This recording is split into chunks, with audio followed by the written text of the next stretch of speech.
ሰላም ጤና ይስጥልን የተወደዳችሁና የተከበራችሁ የመሃል ሚዲያ አድማጭ ተመልካቾቻችን እንደምን ሰንብታችኋል? ሳምንታዊው መሃል ዳሰሳ ፕሮግራማችን ተጀመረ። ዛሬም እንግዲህ እንደ ሁል ጊዜ ሁሉ በየሳምንቱ ምን አይነት ርዕሰ ጉዳዮች መነጋገሪያ ሆነው ሰነበቱ እንዲሁም ምን አይነት አዳዲስ ርዕሰ ጉዳዮችስ ወጡ የሚለውን መረጥረጥ አድርገን ወደ እናንተ የምናሻግርበት ፕሮግራማችን ነው ከመሃል ዳሰሳ ማለት ነው። መሃል ዳሰሳችን ዛሬም 5 የተመራረጡ መረጃዎችን በሳምንቱ ከተካሄዱ ሁነቶች ማለት ነው 5ቱን ይዞላችሁ ቀርቧል። ፕሮግራሙን አዘጋጅቼ ወደ እናንተ በማድረሱ ትዕግስት ሁሉ ከመላው የስቱዲዮ ባልደረቦቼ ጋር በጋራ በመሆን አብሬያችሁ የምቆይ ይሆናል። እንግዲህ በትላንትናው ዕለት የተካሄደውን በሸረሪና የነበረውን ከባድ የተኩስ ልውውጥን የመሳሰሉና ሌሎች ርዕሰ ጉዳዮችም የተጠናቀሩበት ይሆናል ማለት ነው የዛሬ መሃል ዳሰሳችን። እስከ ፍጻሜው ድረስ ፕሮግራሙን ላይክና ሼር ሚዲያችንንም ሰብስክራይብ በማድረግ ቤተሰብነታችሁን እያጠነከራችሁ ፕሮግራሙን ትጀምሩ ዘንድ ያክብሮ ግብዣዬ ነው። ከመሸጋገሪያ በኋላ ስመለስ በቀጥታ ወደ መረጃዎቼ የማልፍ ይሆናል።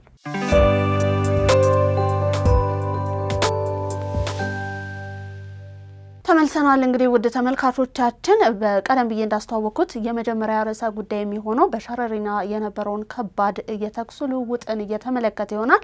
በትላንትናው ዕለት ቅዳሜ ሐምሌ 25 ቀን 2018 ዓ.ም ከንጋቱ 11 ሰዓት ከ45 ጀምሮ በሸረሪና አካባቢ በኢትዮጵያ መከላከያ ሰራዊትና እዛ አካባቢ ላይ በሚንቀሳቀሱ የትግራይ ኃይሎች መካከል ከባድ ውጊያ ተቀስቅሶ መዋሉን የተለያዩ ምንጮች የጠቆሙበት ሁኔታ ነበረ። አርሚ 70 በመባል የሚታወቀው የትግራይ ሰራዊት አንዱ ህዋስ ይንቀሳቀስበታል ተብሎ በሚታወቀው በዚህ ስፍራ የተቀሰቀሰው ይህ ጦርነት እንግዲህ በእግረኛ እንዲሁም ደግሞ በሜካናይዝድ ጭምር የታገዘ ከባድ ጦርነት መሆኑን ምንጮቹ ጠቅሰዋል። ይህ ክስተት በቅርቡ በተለያዩ የትግራይ ከተሞች በህወሓት ከፍተኛ አመራሮች እየተመራ ሲካሄድ የቆየውንና ጦርነት ቀስቃሽ ይዘት ያላቸውን መፈክሮች የተስተጋቡበትን ህዝባዊ ኮንፈረንስ መጠናቀቁን ተከትሎ የተቀሰቀሰ ሊሆን እንደሚችል የተለያዩ ምንጮች ግምታቸውን ሲሰጡ ቆይተዋል ማለት ነው።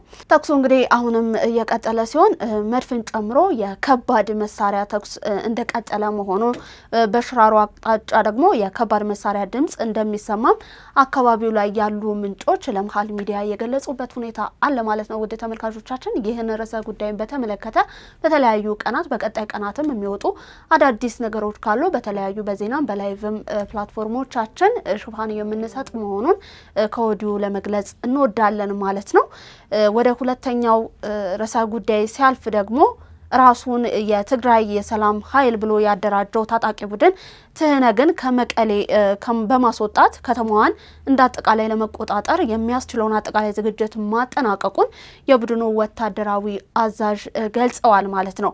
በቀድሞ የትህነግ ከፍተኛ ወታደራዊ አዛዦች በወዲ አንጥሮ በጀነራል ጉር ገብረና በጀነራል ከበደ ፍቃዱ የሚመራው ይህ የሰላም ኃይል በመቀሌ መሽጎ የትግራይን ሕዝብ እያሰቃየ ያለውን የትህነግን ስብስብ ጠራርጎ በማስወጣት ለትግራይ ሕዝብ ሰላምና ዲሞክራሲ ለማረጋገጥ ሙሉ ዝግጅቱን ማጠናቀቁን በዚህ ባሳለፍነው ሳምንት አዛዡ የገለጹበት ሁኔታ ተስተውሏል ማለት ነው። ወታደራዊ አዛዡ እስካሁን ባለው መረጃ መሰረት በማንኛውም ሰዓት የሚሰጠውን ግዳጅን በአግባቡ መወጣት የሚችሉ በርካታ ታጣቂዎች ትህነግን በመክዳት ወደ ሀራ መሬት በመቀላቀል ላይ ይገኛሉ ብሏል። ይህ የታጣቂዎች እንቅስቃሴ ታዲያ የትህነግን መዋቅር ከውስጡም ከውጭም በላቀ ሁኔታ በመበጣጠስ በጣጥሶ ለመጣልና ቡድኑን ለአንዴና ለመጨረሻ ጊዜ ከትግራይ ምድር ለማስወገድ ምቹ መደላደልን የሚፈጥር መሆኑን አዛዡ አክለው የገለጹበት ሳምንት ነበረ ማለት ነው። ወደ ቀጣዩ መረጃ ያለፍኩኝ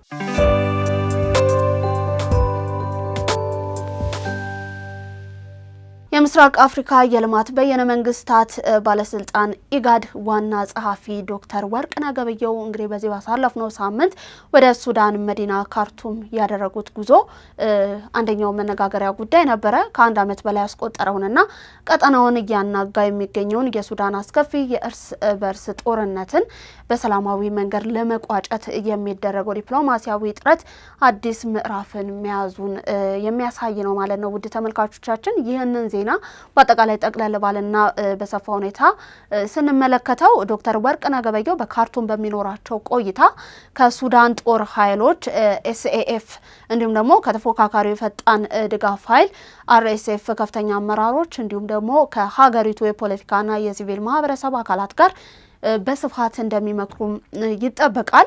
በአስቸኳይ ዘላቂ የሆኑ ተኩስ የማቆም ስምምነት ላይም እንዲደረስ ማሳመን የሚለው የመጀመሪያው ሊሆን እንደሚችል እየተጠቆመ ነው። በሚቀጥለው ደግሞ በጦርነቱ ምክንያት በረሃብና በበሽታ ለተጎዱ ሚሊዮን ሱዳናውያን ሰብአዊ እርዳታን የሚያስገባ አስተማማኝ መስመርን መክፈት የሚለው በሁለተኛ ደረጃ ለውይይት ሊያቀርቡት የሚችሉት ጉዳይ እንደሆነ በብዙዎች እየታመነበት እንደሆነ እየተገለጸ ነው የሚገኘው። በቀጣይነት ደግሞ ወታደራዊ አካላቱን ወደ ሰላም ጠረጴዛ በማምጣት ሀገሪቱን ወደ ሲቪላዊ አስተዳደር የመመለስ ሂደትን ማስጀመር የሚለው በሶስተኛ ዙር የንግግራቸው አንደኛው አጀንዳ ሊሆን እንደሚችል እየተነገረ ይገኛል። በሱዳን የጦርነቱ ውጥረት እየጨመረ ሲመጣ ግጭቱ ወደ ምስራቃዊ የሱዳን ግዛቶች በተለይም ከኢትዮጵያ ጋር አጎራባች ወደ ሆኑ ገዳሪፍ እንዲሁም ደግሞ ሰናር ክልሎች መዛመቱ ሁኔታውን አደገኛ ማድረጉን ነው የተለያዩ ተንታኞች እየገለጹ የሚገኙት። ወደ አራተኛው መረጃ ያልፋለሁ። አሁንም አብራችሁን ቆዩ።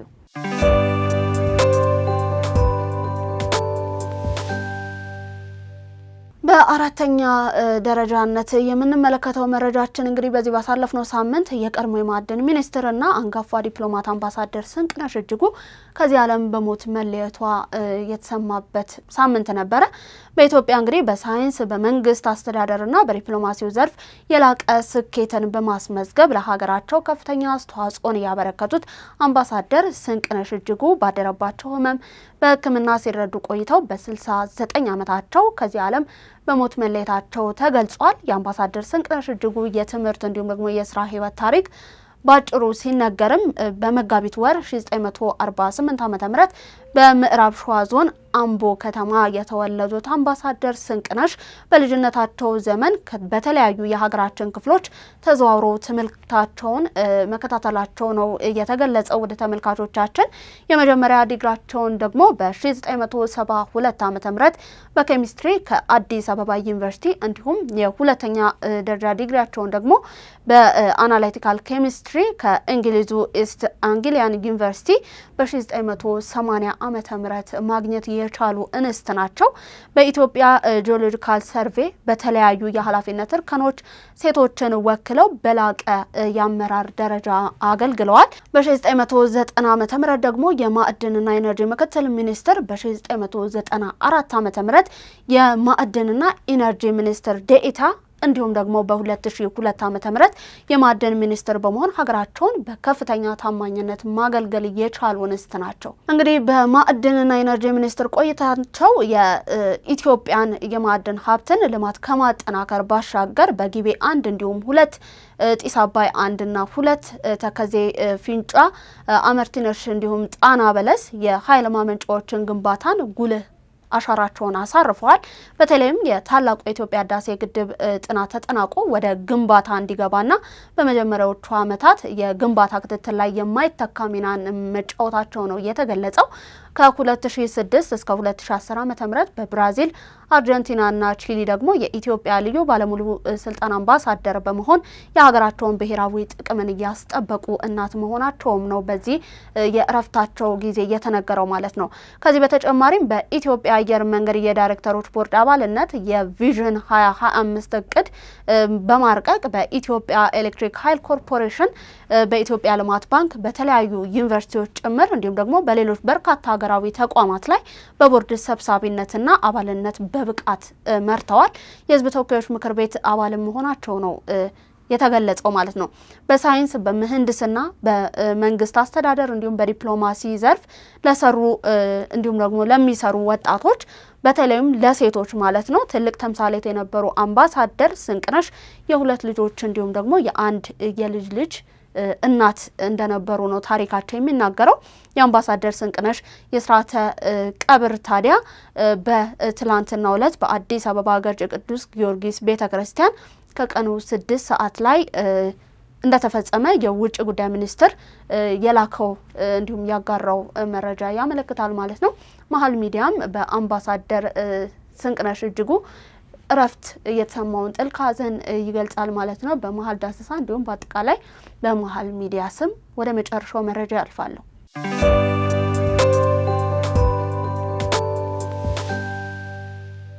የኢትዮጵያ መገናኛ ብዙሃን ባለስልጣን በዚህ ባሳለፍነው ሳምንት ለሁለት የሚዲያ ተቋማት የመጨረሻ ማስጠንቀቂያ ሰጥቷል። ባለስልጣኑ እንግዲህ በአዋጅ ቁጥር በ238/2013 በተሰጠው ስልጣን መሰረት የሚዲያ ተቋማት ሕግና የሙያ ስነ ምግባርን አክብረው መስራታቸውን እየተከታተለ ድጋፍና እርምጃን እንዲሁም ደግሞ እርምትን በማድረግ ላይ የሚገኝ ድርጅት ነው ማለት ነው። በዚህ መሰረት አሃዱ ኤፍኤም 94.3 እንዲሁም አርትስ ቴሌቪዥን የተሰጣቸውን የይዘት ግዴታዎችን በመተላለፍ ለተከታታይ ጊዜ ያልተጣራ ያልተረጋገጠ ሚዛናዊ ያልሆነ እንዲሁም የህዝብን ጥቅም የሚጎዳ መረጃን በማሰራጨታቸው የመጨረሻ የጽሁፍ ማስጠንቀቂያ ባለስልጣኑ እንደሰጣቸው ይፋ ሆኗል። ባለስልጣን መስሪያ ቤቱ ከሬዲዮ እንዲሁም ቴሌቪዥን ጣቢያዎቹ ኃላፊዎች ጋር በተስተዋሉ ተደጋጋሚ የህግና የሙያ ጥሰቶች ላይ ውይይቶችን ያደረገ ቢሆንም ጉልህ ለውጥ ሳይታይ በመቅረቱ የመጨረሻ ማስጠንቀቂያ ለመስጠት እንደተገደደ የተናገረበት ሁኔታ አለ ማለት ነው። ስለሆነም ጣቢያዎቹ በቀጣይ ስራቸውን በህግና በሙያ ስነ ምግባር መሰረት እንዲያከናወኑ በጥብቅ ለማሳሰብ ይወዳል ያለው በመግለጫው ማለት ነው። ባለስልጣኑ ማስጠንቀቂያውን በመገናኛ ብዙሃን አዋጅ ቁጥር በ1238/2013 አንቀጽ 74 ሰ መሰረት የተሰጠው መሆኑን እየገለጸ ሚዲያዎቹ ተመሳሳይ የህግ መተላለፍና እንዲሁም ጥሰትን እየፈጸሙ የሚቀጥሉ ከሆነ ደግሞ በህጉ መሰረት ቀጣይ አስተዳደራዊ እርምጃን እንደሚወስድ ባለስልጣኑ ማስጠንቀቂያ አዘልን እርምጃን እንደሚወስድ ነው የገለጸው ማለት ነው። የኛም የመሀል ዳሰሳ የመጨረሻ መረጃችን ይህንን ይመስላል። እንግዲህ ለዛሬ እሁድ ማለዳ ወደ እናንተ ከመሀል ሚዲያ እንዲደርሱ የተዘጋጁት የመሀል ዳሰሳ መረጃዎቻችን እስካሁን ወደ እናንተ እየደረሱትንና የተመለከታችኋቸውን ይመስሉ ነበረ። ፕሮግራሙን ላይክና ሼር ሚዲያችንን ሰብስክራይብ በማድረግ ቤተሰብነታችሁን አጋርነታችሁን እያጠነከራችሁ ድጋፋችሁን ታሳዩን ዘንድ የአክብሮ ግብዣችን ነው። ፕሮግራሙን አዘጋጅቼ ወደ እናንተ በማድረሱ እኔ ትዕግስት ሁሉ ከመላው የስቱዲዮ ባልደረቦቼ ጋር በጋራ በመሆን አብሬያችሁ ቆየው። ሳምንት በሌሎች ርዕሰ ጉዳዮች በተመሳሳይ ሰዓት እስከምንገናኝ ሰላማችሁ ይብዛልኝ እያልኩኝ ተሰናበትኳችሁ።